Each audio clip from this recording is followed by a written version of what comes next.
Assalamualaikum warahmatullahi wabarakatuh. Waalaikumsalam Ibu. Apa kabar Pak Dede? Alhamdulillah baik. Kayaknya roman-romannya cerah banget. Ya walaupun mendung tapi kita harus tetap semangat. Oke Pak. Bapak, saya ada tugas untuk menyelesaikan aksi nyata di modul saya, yaitu modul 2.3, di mana saya harus melakukan observasi kelas terhadap rekan sejawat. Nah, mungkin nanti Pak Deden dan saya berharap dan akan menggunakan Pak Deden ini yang akan saya observasi di kelas. Namun tahapan-tahapan sebelum observasi mungkin ada beberapa tahapan Pak. Yang pertama itu kita akan melakukan dulu pra-observasi, kemudian observasi dan pasca observasi. Dan mungkin hari ini saya akan melakukan pra-observasi sebelum nanti Pak Deden saya observasi di dalam kelas. Sudah siap ya Pak? Insyaallah siap. Izinnya Pak ya. Baik, Bapak ini kan saya sudah mendapatkan RPP yang sudah Bapak buat ya gitu kan. Nah dari RPP yang sudah Bapak buat ini tujuan pembelajaran yang Bapak inginkan apa? Ya, jadi untuk tujuan pembelajaran saya menggunakan pembelajaran berdiferensiasi. Jadi dengan pembelajaran ini saya lebih tahu kebutuhan individu setiap siswa. Jadi untuk mencapai pembelajaran yang sesuai dengan karakter dan keminatan siswa, sehingga saya lebih tahu potensi dari masing-masing siswa. Baik, Bapak berarti menggunakan pembelajaran dengan model berdiferensiasi ya Pak ya. Kemudian area pengembangan apa nih Pak yang hendak Bapak capai dalam melakukan model pembelajaran tersebut? Ya, untuk area pengembangan yang hendak dicapai, yang pertama itu pengetahuan, sikap dan keterampilan. Yang kedua, kegiatan pembelajaran yang menyenangkan. Yang ketiga, pembelajaran yang berfokus pada anak. Dan yang terakhir yaitu pengelolaan kelas. Berarti 4 ya Pak ya. Kemudian dari yang tadi Bapak sampaikan, baik dari tujuan dan pengembangan tercapai, strategi apa nih yang Bapak persiapkan untuk mencapai tujuan pembelajaran tersebut, dan untuk pengembangan yang Bapak hendak capai itu strategi apa yang Bapak siapkan?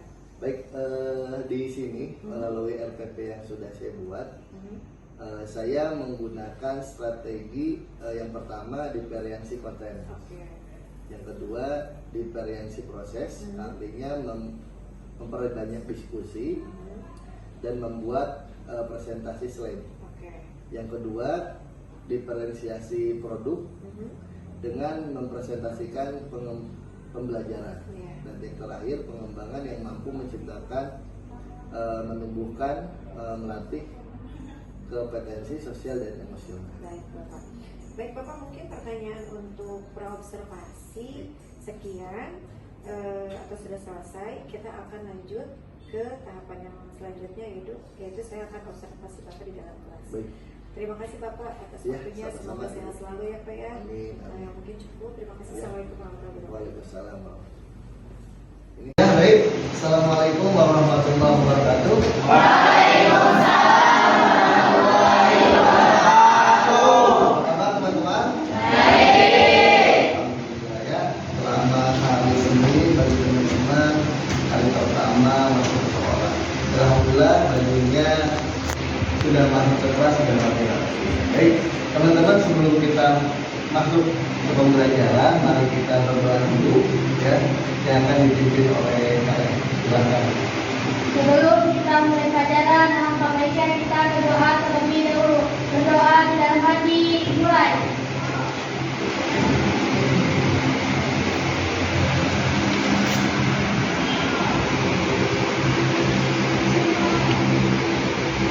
Selesai. Memberi salam.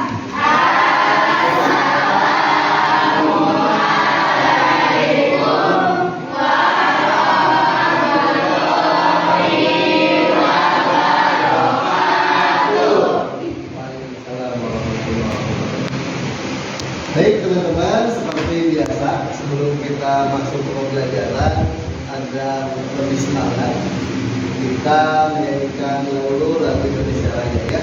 Semuanya boleh berdiri dan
Mohon acungkan tangan yang hadir.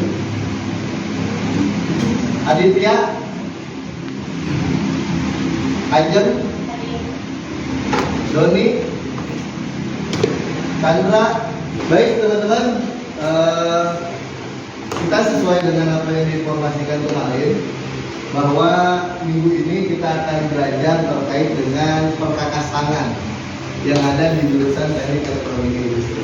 Mungkin teman-teman pernah main ke jurusan ya, pernah lihat juga ke jurusan lain, ada TKL, ada TKJ, ada BSM.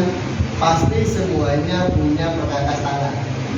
Apa itu perkakas tangan? Perkakas tangan adalah tools, alat-alat yang digunakan untuk kegiatan bengkel kita, ya, untuk kegiatan bengkel. Dan hari ini Bapak akan coba untuk jelaskan ke teman-teman. Nanti akan di play video terkait apa saja sih perkakas tangan yang ada di jurusan kita, yaitu jurusan Teknik Elektronika Industri. Oke, baik ya. Teman-teman, Bapak hari ini sudah bawa contoh beberapa alat perkakas tangan yang ada di jurusan Teknik Elektronika Industri. Yang pertama ada ini. Teman-teman tahu ini? Apa ini? OBE. Ini OBE plus atau OBE mid? OBE mid ya. Kalau dibalik ini jadi OBE apa? Ya, plus itu bentuknya plus, mid itu bentuknya. Selanjutnya apa itu OBE ini? Teman-teman ada yang tahu apa?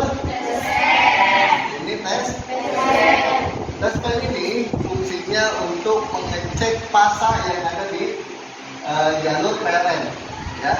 Pada jalur AC itu ada dua kabel. Yang pertama ada pasa, yang kedua ada. Nah, pasanya itu teman-teman boleh cek di sini. Boleh dimasukkan salah satunya, nanti sambil ininya dipegang. Ya, nanti teman-teman bisa lihat kalau itu pasa ininya nyala. Ya. Selanjutnya apa juga bawa ini? Teman-teman tahu ini apa? Tang potong ya. Jadi ada banyak jenis tang. Ada tang potong, ada tang jepit, ada tang kombinasi. Ya, asal jangan ngehu tang. Ya, ini tang. Ini tang potong ya. Ini untuk memotong kabel atau memotong alat-alat yang lain. Selanjutnya ini yang paling familiar di jurusan Teknik Elektronika Industri, ya. Teman-teman pasti kenal dengan ini. Ini adalah solder, ya. Jadi solder ini dia memiliki fungsi memanaskan timah. Fungsinya memanaskan timah. Jadi dalam ini itu ada yang namanya heater, pemanas. Panasnya dialirkan ke paku yang ada di depan, lalu ini menjadi pusat kepanasan. Ketika kita tempelkan dengan timah dan ke alat tempel, maka diangkat. Ini namanya solder. Teman-teman kita coba menggunakan solder. Lalu ada temannya solder. Nah, ini yang sering banget solder. Ada ini. Ada yang tahu ini apa? Ada yang tahu? Ini namanya atraktor. Apa? Atraktor. Kadang anak-anak cewek nyebut ini itu penyedot, Pak. Katanya gitu. Gimana fungsinya? Fungsinya adalah menyedot. Tuh. Dia ketika kita masukkan, dan kita pencet, dia menyedot. Jadi ketika teman-teman, oh salah nyolder nih Pak, misalkan harusnya di belah sini tapi di sini. Nah teman-teman pakai ini untuk mengambilnya. Caranya pertama, si timahnya dipanasin dulu. Setelah timahnya cair, tempelin, sedot. Tempelin timahnya, sedot. Nah ini namanya atrak. Nah itu adalah alat-alat sebagian perkakas tangan di jurusan Teknik Elektronika Industri. Nanti kita akan lihat ada videonya dan teman-teman juga akan kita buat kelompok. Gitu ya. Bapak sudah siapkan video agar teman-teman lebih jelas lagi dan teman-teman boleh perhatikan dan boleh catat separuh terkait dengan pengenalan jenis-jenis peralatan tangan lift yang ada di bengkel listrik kita, ya. Baik, Bapak akan play videonya, teman-teman boleh perhatikan.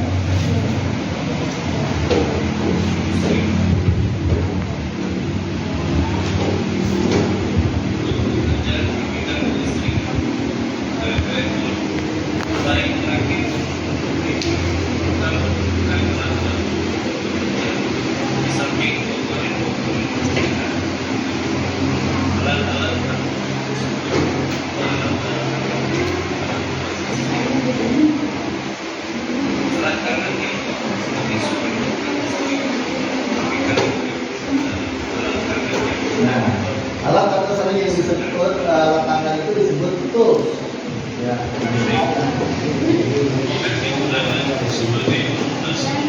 Ya, ini adalah apa? Fungsinya untuk memutarkan skrup. Nah, ini objek apa ini? Admin apa objek plus?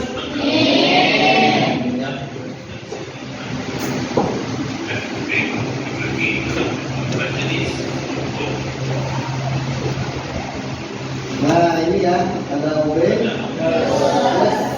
Bentuknya dia plus untuk skrup dengan model plus. Nah, ini kebanyakan sering dipakai.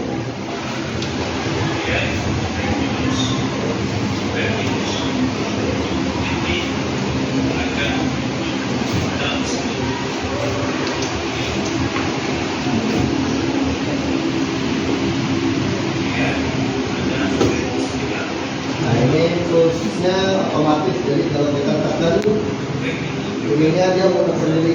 Tapi itu yang manual, ini yang sudah mulai digital ya, sudah mulai listrik. Nah, ini tang pengupas kabel. Ya. Ketika kita pencet, dia motong dan narik.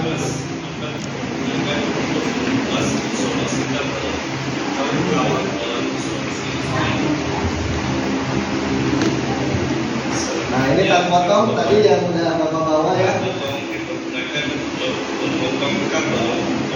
Memotong kabel dalam listrik ini. Nah, ini tang capit atau anak TNI menyebutnya tang capit buaya. Karena modelnya kayak buaya. Kalau ini teman-teman sering lihatnya di tambah, tapi fungsi di kita juga untuk memutarkan kabel. Dari palu.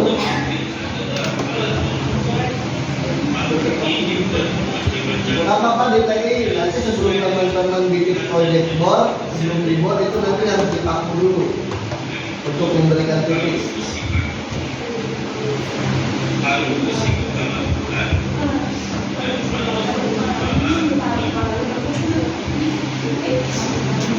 Nah, ini ya. Nanti anak kelas 1 bakal motong PCB. Karena proyeknya itu nanti puncaknya adalah power supply. Jadi teman-teman kita harus bisa motong PCB secara manual. Jadi teman-teman penggaris baru dipotong. Ya, pada kastangan yang ada di jurusan teknik elektronik. Lanjut teman-teman, ya tadi kita sudah lihat videonya ya beberapa macam perkakas tangan yang ada di jurusan teknik elektronika. Ada apa aja teman-teman? Yang pertama ada apa tadi? Ada? Ada apa lagi? Ada apa lagi? Ada palu, ada apa lagi? Ya, kok Pak ada bergaji sih? Ya, nanti teman-teman akan memotong PCB menggunakan bergaji. Terus ada apa lagi? Ada solder ya. Ada apa lagi? Ada tang pengupas kabel. Nah itu. Terus ada apa lagi? Ada tang kakak tua. Itu buat menyambungkan kabel. Oke, baik. sebelumnya Bapak mau coba bertanya kepada teman-teman ya. Bapak udah ada 2 alat ini. Boleh teman-teman acungkan tangan. Nanti akan mendapatkan nilai ya. Yang pertama, siapa yang tahu ini? Oke. Namanya siapa? Putri. Ini namanya apa, Pit? Namanya tang potong, Pak. Tang potong. Fungsinya buat apa, Pit? Untuk memotong kabel. Untuk memotong. Betul nggak, teman-teman?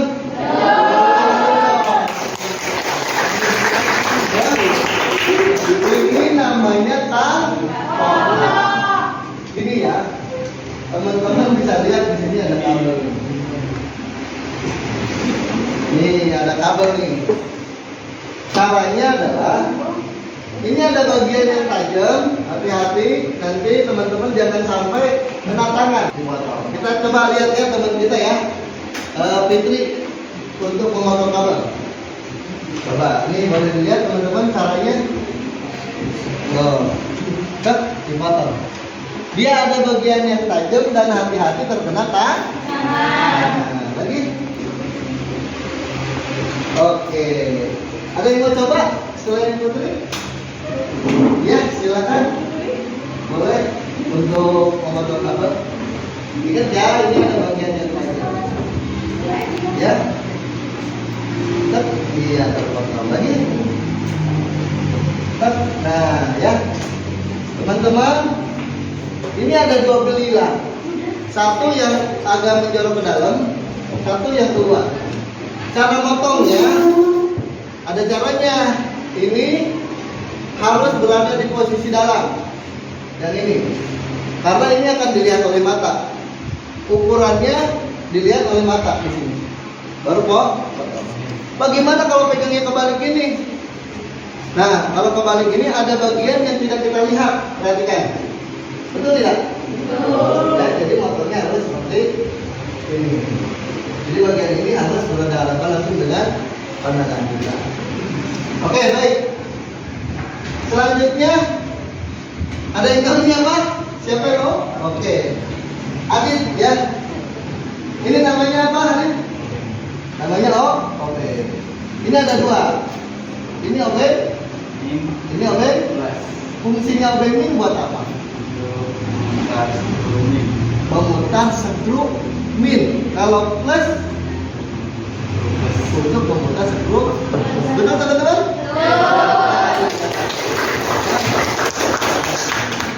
Obeng ini memang peralatan yang sering kita tahu ya, karena di semua jurusan pasti ada obeng. Ya, tapi di TI itu obengnya bermacam-macam. Dari mulai ukuran yang paling kecil sampai dengan ukuran yang paling besar. Yang paling kecil itu bukan lagi hanya obeng plus dan min. Teman-teman punya handphone? Punya. Di handphone itu tidak menggunakan obeng plus dan obeng min. Skrunya tidak plus dan tidak min. Tapi skrunya itu menggunakan skru bintang. Yang ininya itu ada 8. Ini ada 4. 1, 2, 3, 4. Tapi yang buat handphone itu ada 8. Itu lebih kecil lagi. Namanya skru bintang. Ya. Baik, terima kasih atas jawabannya. Baik teman-teman, ya. Tadi kita udah jelaskan tuh macam-macam dari perkakasakan. Sekarang kita mau briefing dulu sekalian refleksi otak kita, ya. Kita mau dipimpin sama teman kita ada di depan. Kita mau senam, ya. Senamnya yang lagi hits, ya. Senamnya yang lagi viral, teman-teman pasti tahu. Nah, coba ya. Pusing.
dibagi mana yang kelompoknya auditori ya, mana kelompoknya yang kinestetik.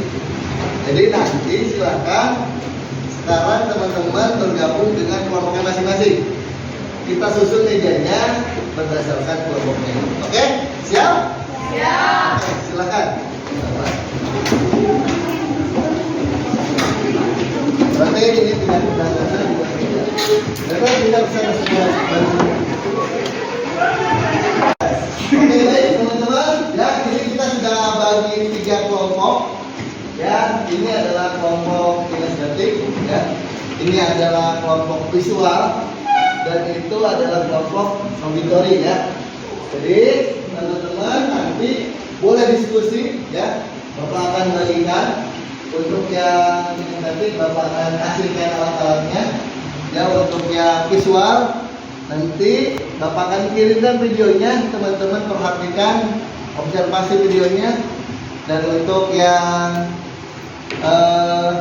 auditori, Bapak akan kasih materinya ini kita lihat. Baik, sebelum kita masuk ya, biar semangat, Bapak mau ajak teman-teman tepuk semangat dulu.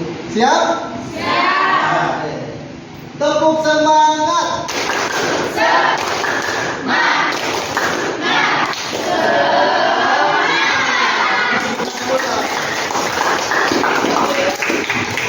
Bapak akan bagikan dulu materinya ini untuk auditori ya. Teman-teman boleh dibaca dan teman-teman boleh perhatikan. Untuk yang estetik ya, teman-teman boleh ambil ini. Silakan perwakilan saja. Berkasnya. Oke ya. Berarti ketua dari kelompoknya adalah Abang Chandra. Boleh.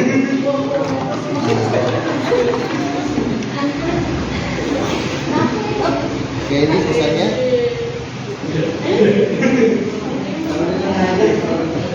Oke. Baik, untuk yang ini Bapak akan kirimkan videonya ke teman-teman. Ya. Boleh dilihat handphonenya, silakan lihat handphonenya. Dapat lihat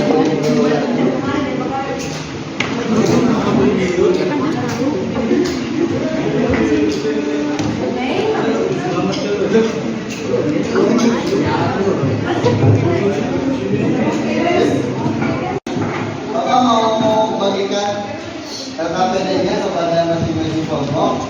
Jadi teman-teman boleh isi ya. Ini KPD-nya boleh isi.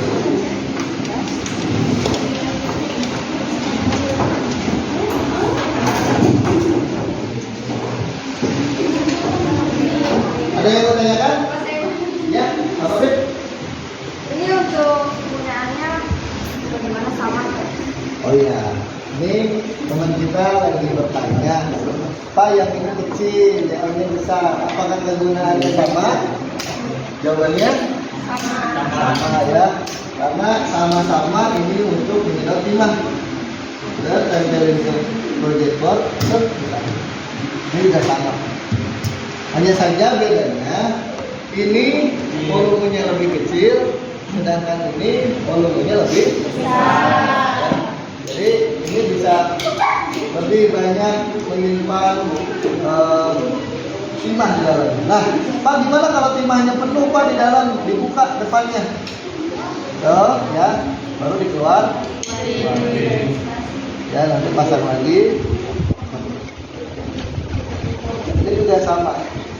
Caranya dibuka depan. Boleh dari belakang, sama. Dibuka, dibuat timahnya. Pakailah. Seperti itu ya. Ini kalau mau diisi, ini boleh kan? Baik. Gimana? Ada pertanyaan dari materinya? Oke ya.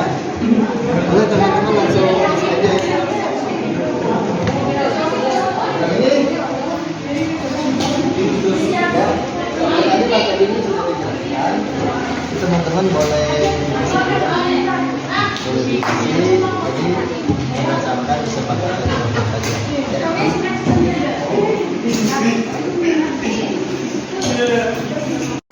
Teman-teman tadi sudah Bapak bagikan dan Bapak, dan teman-teman juga sudah mengerjakan Bapak lihat. Ya, Bapak minta untuk masing-masing kelompok ya menunjuk salah seorang untuk mempresentasikan apa yang telah teman-teman telah pahami dan apa yang teman-teman telah observasi dari baik secara teori, baik secara video maupun secara demonstrasi. Ya, boleh dari kelompok visual dulu deh. Ya, presentasi di presentasi sama siapa? Silakan Jara. Boleh di situ aja. Oke teman-teman, perhatikan ya. Teman kita Jara mau menjelaskan terkait dengan teori berkaitan dengan metode pendekatan visual. Assalamualaikum warahmatullahi wabarakatuh. Waalaikumsalam warahmatullahi wabarakatuh. Perkenalkan, nama saya Zahra. Di sini saya akan mempresentasikan tentang pemakasaman. Jadi yang pertama adalah pengertian pemakasaman adalah alat bantu kerja yang digunakan untuk menyelesaikan suatu pekerjaan dengan sumber tenaga manual, tenaga listrik, tenaga angin maupun tenaga minyak yang dalam pemakaiannya dapat dengan mudah dibawa berpindah tempat. Yang kedua adalah macam-macam pemasangan. Yang pertama ada obeng, bin sama beres, ada tang pengupas, tang potong, tang capit, tang kombinasi, tang tambah tua, ada palu atau manggil, bergaris tangan, solder dan tetes. Sekian presentasi dari saya. Assalamualaikum warahmatullahi wabarakatuh.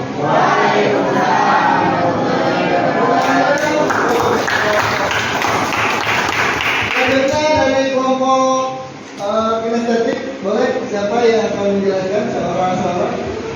Oke, oleh saudara Putri. Ya, silakan Putri. Assalamualaikum warahmatullahi wabarakatuh.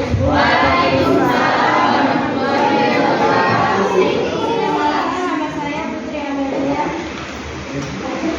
Saya akan menjelaskan fungsi tang potong.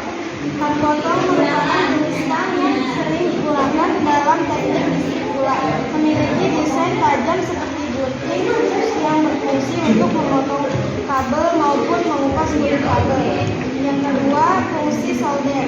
Pistol solder adalah suatu alat tenaga listrik yang terbentuk seperti pistol dan digunakan untuk menyolder logam. Menggunakan solder berbahan timah untuk menciptakan sambungan mekanis yang kuat. Ya. Dari saya, wassalamualaikum warahmatullahi wabarakatuh. Tepuk tangan dulu. Untuk kita. Ya, dan yang terakhir dari kelompok sebelah sini. Silakan siapa yang mau presentasi? Ya. Siapa? Mau dibacakan siapa? Ya, silakan.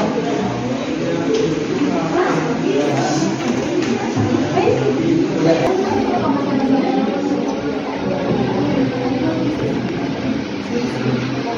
Ya, dibacakan aja. Boleh berdiri sih. Nah.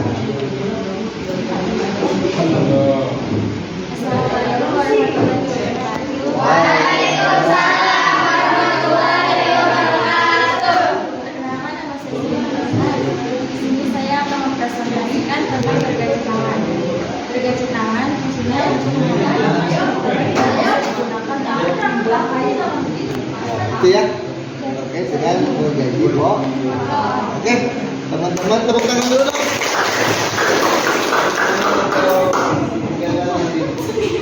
Teman-teman, setelah tadi presentasi masing-masing kelompok, ya, pelajaran ini selesai terkait dengan perkakas tangan yang ada di jurusan Teknik Elektronika. Nah, tadi banyak kita belajar terkait ada tang potong, ada apa lagi?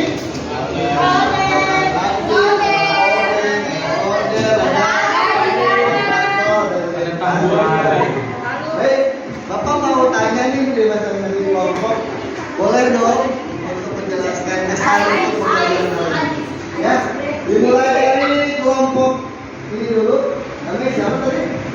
Namanya kita akan mendengarkan kesan hari ini dari Iis.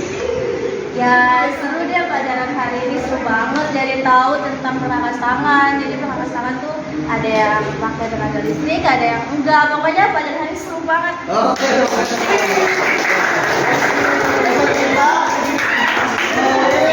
menjelaskan bahwa pernakas tangan itu ada yang menggunakan listrik dan ada yang tidak menggunakan listrik. Apa contoh yang menggunakan listrik? Kalau yang tidak menggunakan listrik? Baik, selanjutnya dari kelompok sini siapa yang akan menjelaskan? Oke, lanjut.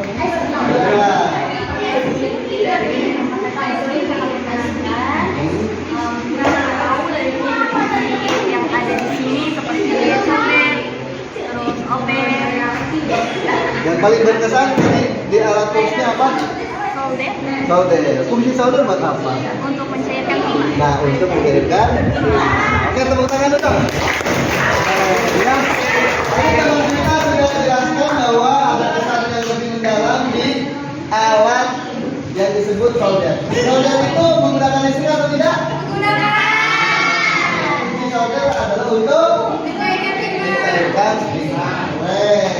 Lanjut ya ke kelompok sini ya. Mau siapa yang mau? Silakan ya. Ini udah wawasan dan menyenangkan karena ada ice creamnya dan seru, pokoknya asik deh pokoknya. Karena teman kita tadi ya, hari ini senang karena tadi kita ada joget-jogetnya. Ya. Jadi kayaknya berbakat untuk jadi menarik. Oke ya, terima kasih untuk hari ini teman-teman. Terima kasih untuk hari ini. Mudah-mudahan teman-teman ketika main ke pasar, main ke bengkel, teman-teman lihat, teman-teman sudah tahu itu namanya tang potong, itu namanya tang cabai buaya, itu namanya tang kombinasi, itu obeng plus, obeng plus, solder, atraktor, dashboard, dan sebagainya. Baik, teman-teman, terima kasih untuk hari ini. Kita tutup dengan doa ya yang akan dipimpin oleh teman kita Chandra.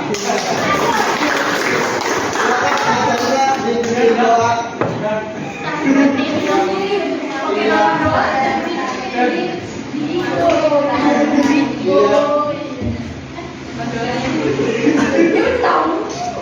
Ya.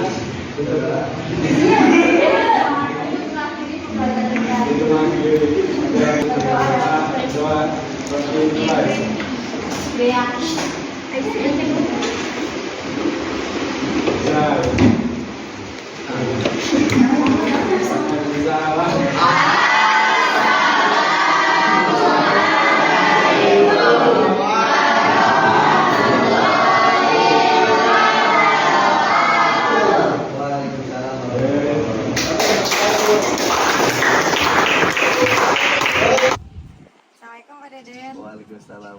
Apa kabarnya Pak? Alhamdulillah baik. Alhamdulillah. Pak, lagi-lagi bertemu dengan saya. Hari ini mungkin akan melakukan percakapan pasca observasi yang kemarin Pak. Cuma mohon izin hari ini datang dari tim pengajar praktik saya, yaitu Bapak Usman Susanto. Salam kenal Pak. Salam kenal Pak. Apa kabar Pak? Baik. Alhamdulillah. Pak, perjalanan jauh nggak Pak? Perjalanan lumayan jauh sih Bu. Lumayan ya? Iya lumayan jauh, tapi nggak begitu jauh sih. Oke, siap. Bapak mohon izin ya, saya akan memulai pasca observasinya. Silakan. Oke, baik.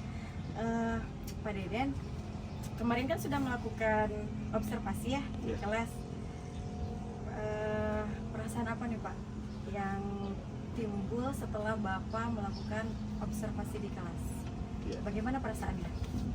Pertama perasaannya saya merasa lebih terawasi ya dalam pembelajaran. Artinya dalam pembelajaran kelas itu memang butuh sebuah pengawasan. Terus yang kedua, secara perasaan saya merasa senang karena banyak hal yang saya tidak tahu akhirnya ketika baik di pasca observasi maupun sebelum observasi juga kita juga banyak ilmu baru sih. Berarti senang ya Pak, tapi tadi harus ada diawasi. Nah itu loh Pak, kalau diawasi itu kan berarti kan ada sesuatu yang wah gitu kan ya. Apa ketika diawasi ini jadi ambigu Pak, antara senang dengan takut ya kan? Kalau diawasi biasanya ada takut. Nah itu gimana tuh? Iya, jadi memang kalau menurut saya biasanya kadangkala ketika tidak diawasi memang pembelajaran kita kadang suka tidak sesuai dengan apa yang memang sudah direncanakan ya. Kondisional aja biasanya, oh lagi moodnya kesini nih kesini kan gitu ya. Tapi ketika ada pengawasan kita jadi ingat bahwa kita punya perencanaan, kita punya tujuan pembelajaran. Kalau istilahnya lakukan apa yang sudah ditulis gitu. Tapi biasanya kalau memang tidak diawasi, mungkin saya pribadi biasanya memang sesuai aja dengan hari itu saya mau apa walaupun saya sudah buat perencanaan. Berarti apa sih namanya, mungkin lebih terarah gitu ya Pak ya, karena kan apa yang dibuat gitu kan, apa yang direncanakan di dalam RPP yang Bapak tuangkan itu betul-betul terlaksanakan gitu kan. Yang tadinya biasanya kan guru mah yang penting masuk aja deh udah gitu kan ya. Nah itu berarti ya. Oke baik Bapak, berarti setelah yang tadi Bapak sampaikan ya, berarti di RPP itu berarti ada tujuan ya kan. Nah yang saya baca itu tujuan Bapak itu jelas ya. Pernah kemarin tuh saya baca di RPP-nya apa yang Bapak ingin hasilkan dari tujuan pembelajaran Bapak saat saat hari itu saya observasi. Ya. Jadi saya kan pakai sistem pembelajaran terdiferensiasi. Jadi memang pada saat itu saya lebih berfokus kepada pembelajaran yang sesuai dengan keinginan siswa. Jadi saya pengennya lebih demokratis nih. Maka pada saat itu kan kita buat 3 kelompok. Ya, 3 kelompok. Nah, akhirnya dari tujuan 3 kelompok itu saya pengennya memang satu, agar si siswa lebih berani. Ya, lebih berani untuk bisa presentasi terkait dengan produk yang telah dibuat. Siswa lebih percaya diri saat berdiskusi. Gitu ya. Seperti itulah kemarin tuh arahannya ke sana. Baik, dari tujuan dan pembelajaran kemudian Bapak pakai dalam model pembelajaran Bapak yang tadi disampaikan adalah pembelajaran dengan berdiferensiasi, di mana Bapak membagi siswa itu berdasarkan dari minat dan bakatnya ya, atau sesuai dengan potensinya gitu kan ya. Ketika Bapak kemarin melakukan observasi dengan menggunakan itu, keberhasilannya bagaimana Pak terhadap siswa? Bapak melihat keberhasilan itu ada atau tidak gitu? Karena kan mungkin itu model pembelajaran yang sebelumnya, saya mohon maaf bertanya, apakah sebelumnya pernah dilaksanakan atau baru pas saat hari itu? Ya, sebetulnya memang model pembelajarannya memang yang seperti itu sering dilaksanakan ya, apalagi kan di jurusan kita kan belajarnya di workshop ya, di jurusan, karena memang biasanya ada yang memang anak yang soldering, ada anak yang bagiannya computerize, ada anak yang bagian merakit kayak gitu. Memang sebetulnya sudah terjadi. Cuman memang setelah observasi dan setelah kita berjalan pasca observasi, disitulah mulai saya lebih mendalami, mode pembelajaran ini lebih ke arah mana. Terus untuk berapa sih presentasi keberhasilannya? Saya kira memang sesuai dengan kemarin yang sudah kita obrolkan pasca observasi, bahwa kendalanya adalah siswa yang berani di dalam kelas itu biasanya dia juga tuh. Misalkan atas nama Adit, atas nama Siva, misalkan atas nama Siti Fatimah. Nah biasanya setelah dibagi beberapa kelompok pun yang berani untuk presentasi biasanya dia juga. Gitu. Tapi setelah kita coba dengan metode seperti itu, diskusi, dan kita coba pengen rolling, ya memang hanya beberapa orang yang minat dan punya keberanian untuk presentasi. Ya. Jadi kalau dihitung sesuai presentasi ya keberhasilan sekitar 82%. Jadi masih ada 18% anak yang memang tidak muncul dalam keberaniannya. Gitu. Entah maunya seperti apa pembelajarannya kayak gitu lah. Ya. Baik Bapak, berarti dengan tujuan yang tadi sudah Bapak sampaikan, kemudian tertuang di dalam RPP gitu ya, itu dengan menggunakan pembelajaran berdiferensiasi, akhirnya Bapak membagi gitu kan ya, berdasarkan potensi dari siswa. Kemudian Bapak sendiri langsung nih tadi mengomongkan ternyata ada juga gitu kan ya hambatannya gitu kan ya, langsung ketemu ya Pak ya di situ. Berarti Bapak sudah bisa mengidentifikasi tuh Pak ya kan, permasalahannya. Tadi Bapak saya tanya untuk yang ukuran keberhasilan ya dari model pembelajaran yang Bapak pakai itu adalah 82%. Dan di mana di sana siswanya tuh yang berani ke depan tuh hanya itu aja. Itu memang betul Pak, rata-rata tuh seperti itu ya. Nah, bagaimana caranya kita memang untuk merubah gitu kan ya, merubah pembelajaran dalam kelas supaya lebih lagi dapat ke siswa gitu kan sebetulnya. Nah itulah guru itu memang harus di situ bisa memberikan model-model pembelajaran yang mungkin lebih asik gitu ya, mungkin ya Pak ya, nah, kayak gitu. Nah kalau yang tadi Bapak 82% itu anak sudah mulai ada perubahan ya, berarti itu adalah hambatannya berarti yang 12%-nya atau yang 18%-nya. Nah itu kalau menurut Bapak nih, dari hambatannya itu ada nggak solusi supaya si anak ini tuh ketika di dalam kelas tuh bisa lebih aktif lagi atau lebih semangat lagi atau lebih fokus lagi gitu, sehingga akhirnya Bapak bisa menemukan yang minimal loss-nya itu hanya 1% gitu dari 100%. Itu gimana tuh Pak?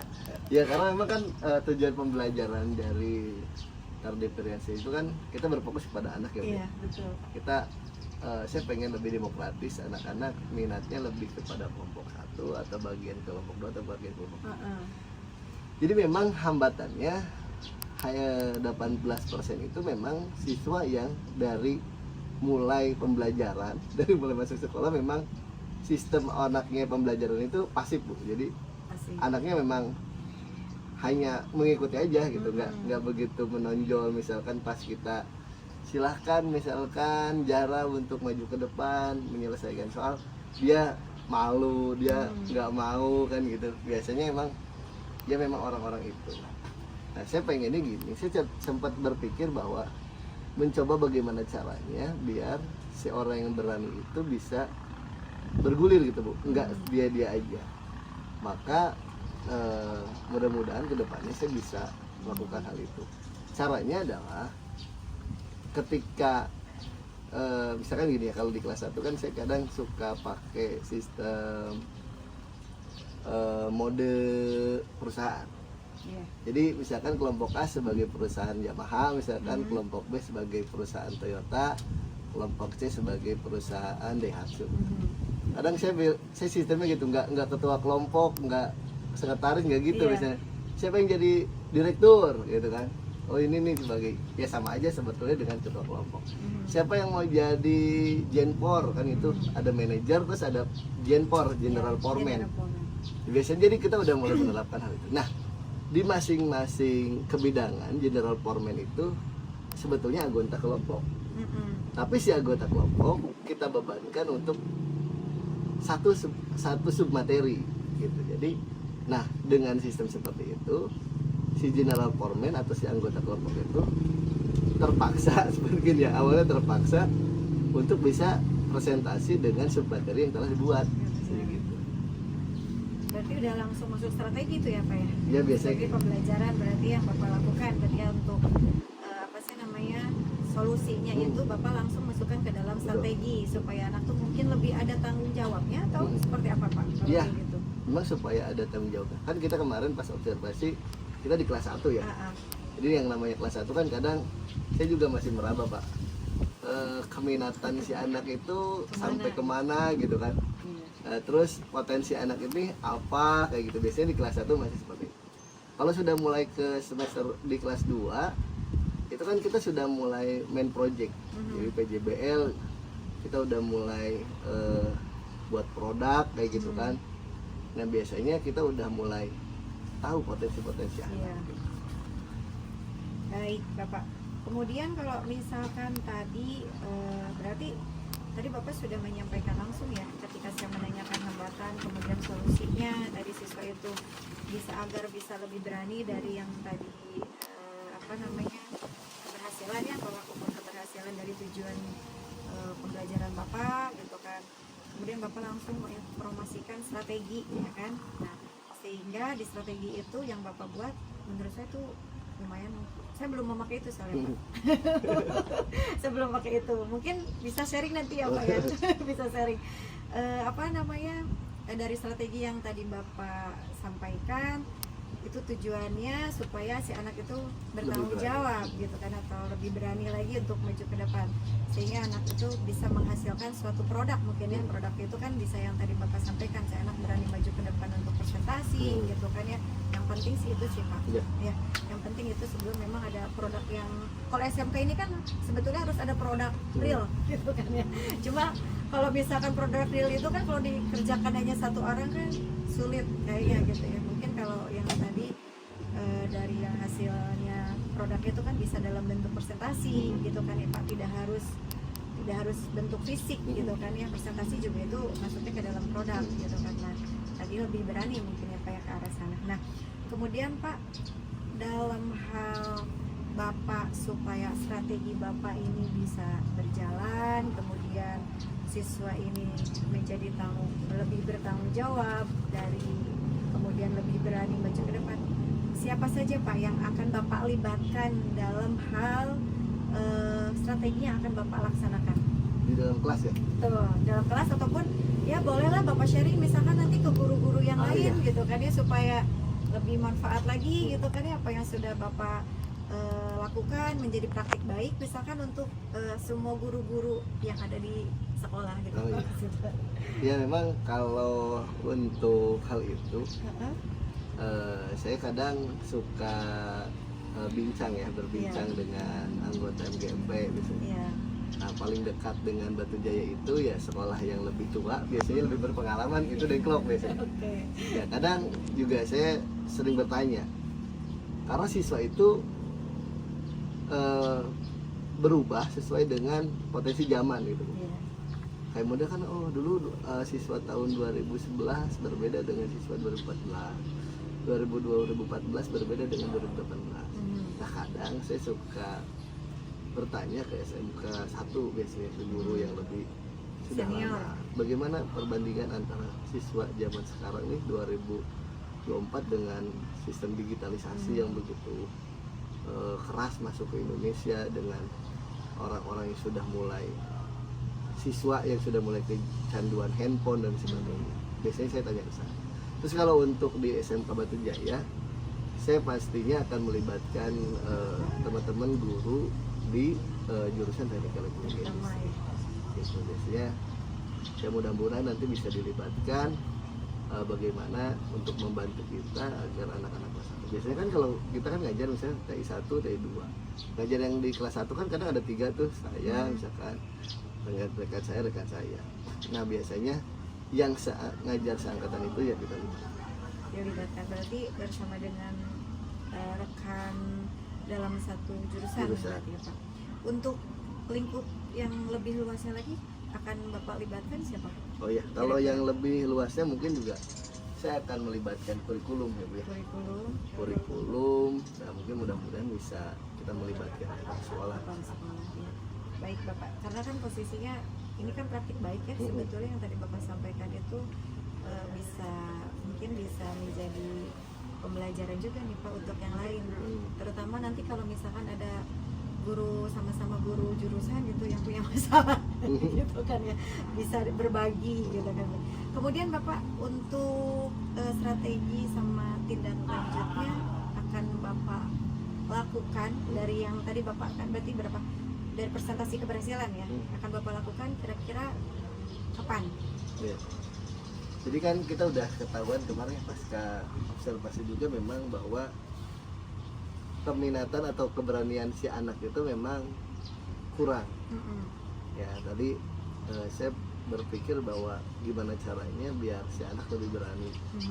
Ya strateginya kita coba dengan metode yang tadi, si anak lebih ditanggung jawabkan kepada sebuah materi, masing-masing anak dengan materi masing-masing. Rencananya saya akan segera lakukan hal itu di minggu kedua berarti di bulan ini, karena memang ada pasca penilaian tengah semester itu ada pembelajaran lanjutan. Oke, baik. Baik Bapak, mungkin secepatnya berarti ya Pak, lebih cepat lebih baik gitu ya. Mungkin Bapak ada lagi keluh kesah yang lain atau ada masukan-masukan yang lain lagi untuk pembelajaran Bapak setelah kemarin observasi selain dari itu misalkan? Kalau masalah yang lainnya adalah yang nanti mungkin akan menjadi tindak lanjut Bapak lagi. Selain daripada kita akan fokus dulu ke keberanian ya, nanti di tindak lanjut selanjutnya ada keberanian. Tapi juga ada faktor lain juga, faktor semangat siswa nih kan. Jadi siswa sekarang itu kayaknya semangat dan minat belajarnya sudah mulai turun, entah kenapa. Nah saya pengen ada pembelajaran yang lebih kooperatif dengan mereka, yang lebih menyenangkan gitu. Kayak model misalkan saya pengen bikin game atau kayak ice breaking gitu. Cuman memang masuk ke dalam materi pembelajaran. Jadi si anak lebih semangat ke hal itu. Mudah-mudahan nanti ditindak lanjut selanjutnya. Baik Bapak, berarti poinnya tadi saya sudah tangkap ya. Dari kemarin saat observasi, Bapak bisa menyimpulkan nggak terhadap yang tadi kita bicarakan, atau mungkin ada pesan dan kesan atau gimana gitu, menyimpulkan dari hasil yang kita obrolkan dengan yang diobservasi? Jadi pas observasi itu kita menggunakan tablet kreasi ya. Jadi secara kesimpulan mode pembelajaran ini itu betul-betul terfokus kepada anak. Nah, kesimpulannya adalah mode ini sangat bagus ketika kita ingin mengembangkan potensi dari masing-masing siswa. Mungkin ya banyak kendala dari mulai siswa maupun dari mulai guru. Nah, terus untuk kedepannya mudah-mudahan mode ini juga bisa ada pengembangan lain. Jadi kesimpulannya ya modenya baik. Berarti mode pembelajaran yang Bapak gunakan sudah dirasa lebih baik mungkin dari model-model yang pernah Bapak lakukan gitu ya. Dan mungkin dengan model pembelajaran yang tadi sudah Bapak sampaikan, yang pertama bisa meningkatkan lagi semangat belajar siswa itu lebih kooperatif ya, karena di sana yang tadi Bapak sampaikan, ini saya hanya menyimpulkan anak itu lebih bertanggung jawab. Bertanggung jawabnya anak lebih berani maju ke depan untuk menyampaikan produknya atau hasil dari pembelajarannya berdasarkan tadi yang disampaikan itu adalah potensi atau bakat dan minat yang mereka miliki ya Pak ya. Kemudian tadi Bapak itu akan menambahkan game ya, dimana game itu untuk memberikan semangat juga ya kepada siswa, supaya siswa itu ya nggak ngantuk gitu ya Pak ya, di dalam kelas nggak bete gitu, yang datang dari rumah punya permasalahan dengan orang tua, datang ke sini ngelihat muka gurunya cemberut gitu kan, nggak enak juga gitu ya. Jadi Bapak memasukkan game atau ice breaking mungkin ya tepatnya di dalam pembelajaran, yang penting gamenya ada modifikasi tertentu sehingga nyambung ke dalam pembelajaran Bapak gitu ya. Dan mungkin diperbanyak diskusi mungkin ya Pak, nanti perbanyak diskusi sehingga siswa itu bisa lebih aktif lagi gitu kan ya. Baik Pak Deden, terima kasih untuk percakapannya hari ini. Tadi yang Bapak sampaikan ya, dari mulai model, kemudian Bapak akan melaksanakan perkembangan dari strategi pembelajaran luar biasa, keren banget tuh Pak, ya kan. Mudah-mudahan tadi juga Bapak menyampaikan di tindak lanjut ya, minggu kedua akan Bapak laksanakan lebih baik, lebih cepat, memang lebih baik ya Pak ya. Mudah-mudahan nanti saat Bapak sudah melaksanakan, saya tunggu hasilnya ya Pak ya. Siap. Saya tunggu hasilnya dari perkembangan atau tindak lanjut yang akan Bapak laksanakan. Iya. Bapak makasih banyak lagi sebelumnya udah mengganggu waktunya. Dari saya mungkin cukup. Terima kasih. Assalamualaikum warahmatullahi wabarakatuh.